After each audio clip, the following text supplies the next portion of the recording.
Abi owner വിളിച്ചിട്ടുണ്ടായിരുന്നു.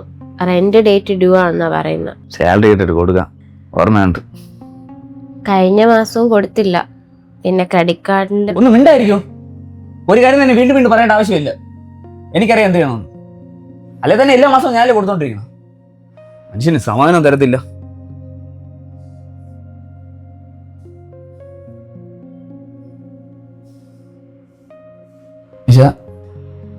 ഒരു കാര്യം ചെയ്യും, തൽക്കാലം സിനിമ ആണ്, നമുക്ക് വഴി ഉണ്ടാക്കാം.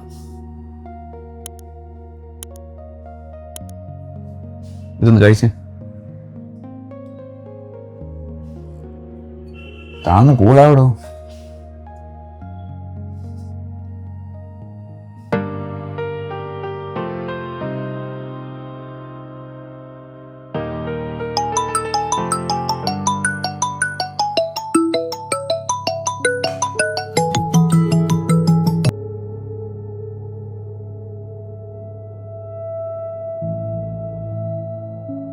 ഇപ്പോൾ തന്നെ 2 മാസമായി നിങ്ങൾ ലോൺ അടച്ചിട്ട് ബൗൺസ് ചാർജ് കൊടുത്തിട്ട് നല്ല എമൗണ്ട് ആയിട്ടുണ്ട്. ഈ മാസമെങ്കിലും നിങ്ങൾ അടച്ചില്ലെങ്കിൽ അത് ലീഗലി പോകേണ്ടി വരും. നിങ്ങൾ പറയുന്നത് എനിക്ക് മനസ്സിലായി ബ്രോ, പക്ഷെ ഇത്രയും എമൗണ്ട് എൻ്റെ ഇപ്പോൾ അടക്കയില്ല. അടുത്ത മാസം 10-ാം തീയതി എനിക്ക് സാലറി കിട്ടും. അതുവരെയുള്ള ടൈം തരണം പ്ലീസ്. അഭിഷേക്, അതൊന്നും എനിക്ക് അറിയേണ്ട ആവശ്യമില്ല. ഇതിന്റെ ഭവിഷ്യത്ത് നിങ്ങൾ തന്നെ അനുഭവിക്കേണ്ടി വരും. എന്തായാലും ബില്ല് എത്ര പെട്ടെന്ന് സെറ്റിൽമെന്റ് ആക്കാൻ നോക്കുക. ഇനി ഫോണിൽ കൂടെ സംസാരിക്കാൻ പറ്റില്ല.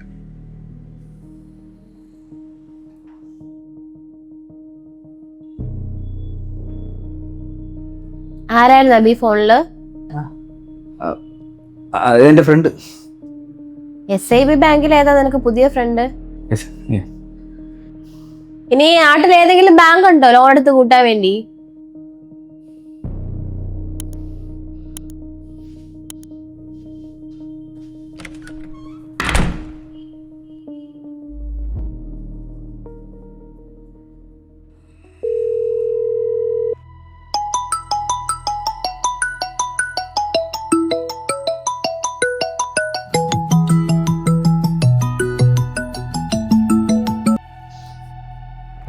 ഹലോ, അഭിഷേക് അല്ലേ? ഞാൻ SIB ബാങ്കിൽ നിന്നാണ്. സാർ 2-3 പേയ്മെന്റ് ഡ്യൂ ഉണ്ടല്ലോ, എന്നത്തേക്കകത്ത് അടയ്ക്കും? ഈ മാസം ഞാൻ കുറച്ച് ടൈറ്റ് ആയി പോയി, അതാണ് ഞാൻ അടച്ചോളാം. സാർ ഇങ്ങനെ അടയ്ക്കാത്തുള്ള ലേറ്റ് പേയ്മെന്റ് ഫീസും ബൗൺസ് ചാർജൊക്കെ വരും സാർ. അതേ നല്ലത് സാർ ഇപ്പൊ അടച്ചടച്ച് പോകുന്നതായിരിക്കും. ഞാൻ അടച്ചോളാന്ന് പറഞ്ഞില്ലേ, ഞാൻ ഈ മാസം തന്നെ ക്ലോസ് ചെയ്യാം.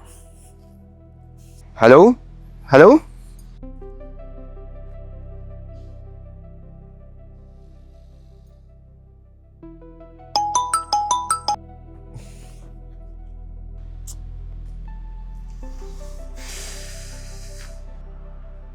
അളിയ വിനു, ഒരു 5K മറിക്കുണ്ടാവും അവിടെ. അടുത്ത ആഴ്ച ഉറപ്പായിട്ട് തിരിച്ചു തരാം. ഞാൻ തന്നെ ഇപ്പൊ കുറച്ച് ടൈറ്റിലാണ്. നീ ഇപ്പൊ വിളിച്ചിട്ട് ഇങ്ങനെ ചോദിച്ചാൽ ഞാൻ എവിടെ നിന്ന് സെറ്റ് ആക്കി തരാന്?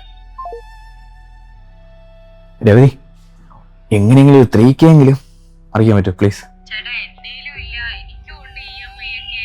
ഞാനിതിപ്പോ എങ്ങനെ അടക്കുന്ന നോക്കണത്? എടാ നിനക്ക് ഇന്നലെ എന്നോട് ചോദിച്ചുകൂടായിരുന്നോ? ഇന്നലെ എന്റെ ഉണ്ടായിരുന്നു, ഇന്നെ ഒന്നുമില്ലടാ.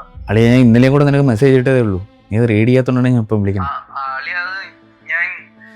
ഞാൻ വിളിക്കടാ, ഞാൻ കുറച്ച് തിരക്കില്ല, ഞാൻ വിളിക്കാം. ഹലോ ഹലോ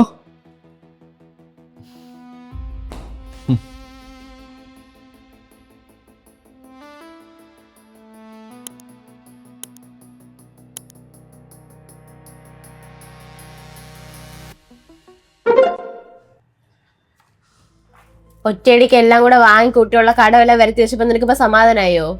നീ ഇതൊക്കെ എങ്ങനെ കൊടുത്തു തീർക്കുന്ന? ഫണ്ട് വരാൻ ടൈം എടുക്കണോണ്ടാണ്, അത് എന്റെ മിസ്റ്റേക്ക് അല്ല, മനസ്സിലാക്കുന്നു. ഉള്ള എല്ലാ ബാങ്കിൽ നിന്നും ക്രെഡിറ്റ് കാർഡ് എടുത്ത് ദൂർത്തടിച്ചതും പോരാണ്ട് നിന്റെ വീട് വെച്ചിട്ടല്ലേ നീ ഇപ്പൊ കാർ എടുത്തത്? നിഷ, കാശ് എടുക്കാറിയെങ്കിലേ എനിക്കത് ഒരു അടയ്ക്കാനും വരും. നീ എന്നെ ഉപദേശിക്കാൻ വരണ്ട.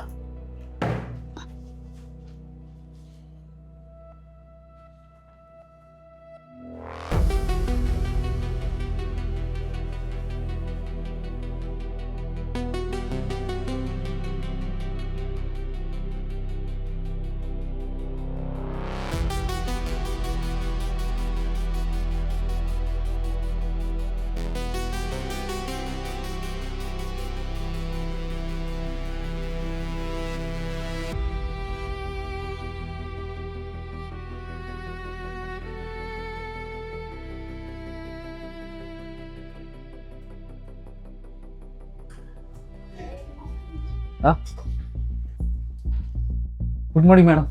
എടാ എത്ര ദിവസമായിരുന്നു നിനക്ക് ഫോൺ വിളിക്കുന്ന? നിനക്ക് നാണം ഉണ്ടാടാ? ഒരു കോള് വിളിച്ച എടുക്കത്തില്ല, ഫ്ലാറ്റ് വന്ന് അകത്തും വിളാത്തല്ല. ബ്രോ ഈ മാസം അടക്കിയായിരിക്കായിരുന്നു ബ്രോ. എടാ അടക്കി വന്ന് മനസ്സുള്ളവനാണ്, ഒരിക്കലും നീ ഫോൺ വിളിക്കത്തില്ലേ? ഇത് ചുമ്മാ ആൾക്കാരെ പറ്റിക്കാൻ അവനെ പറ്റിക്കാൻ വേണ്ടിയിട്ടൊന്നുമില്ല.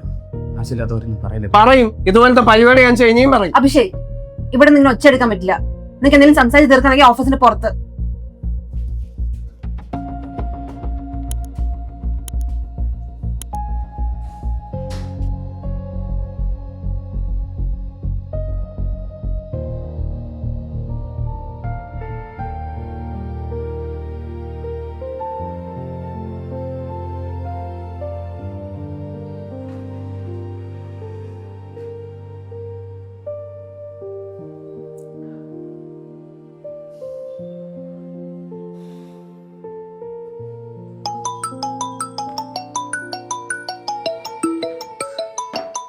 ആ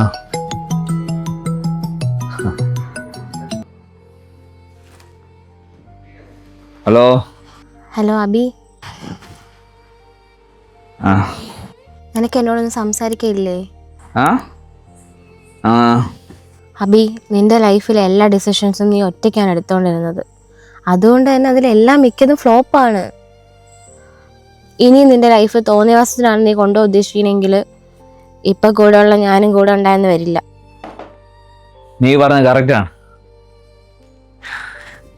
എൻ്റെ ലൈഫിലെ ഡിസിഷൻ എല്ലാം ഫ്ലോപ്പ്. അതുപോലൊരു ഡിസിഷനാണ് നീ. ഇനി നീ എൻ്റെ കൂടെ തന്നെ നിന്റെ ലൈഫ് സ്പോയിൽ ചെയ്യണ്ട. അബി,